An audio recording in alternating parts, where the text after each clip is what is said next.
Почитувани граѓани, изминатите 2,5 години земјоделците добија вистинска грижа од државата и од владата водена од СДСМ. Особен акцент ставивме на лозарството, како една од најважните и најстратешки земјоделски гранки. Минатата година исправивме долгогодишна неправда кон лозарите. Исплативме над 1,2 милиони евра кон повеќе од 2000 лозари за долговите од повардарие и од други регистрирани откупувачи за нивното предадено, но неплатено грозје.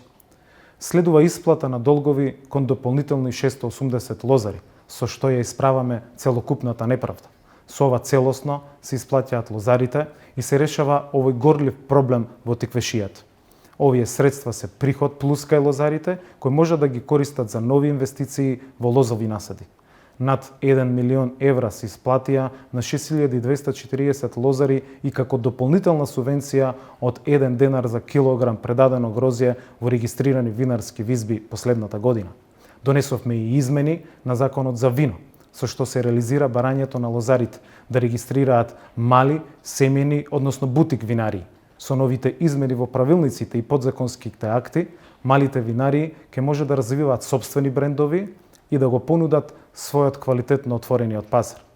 За последните 2 повик за давање во закуп на државно земјоделско земјиште со постоечки насади во подрачната единица на Министерството во Квадарци се издадени над 520 потврди на земјоделци.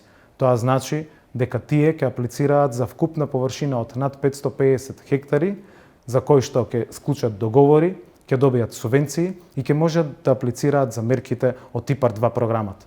Во изминатите 2,5 години, се што презедовме како чекори, како мерки и политики е во интерес на лозарите, на земјоделците. Продолжуваме и понатаму да градиме партнерски однос со земјоделците и да креираме политики кои што ќе го унапредат секторот. Така се работи за сопствената земја.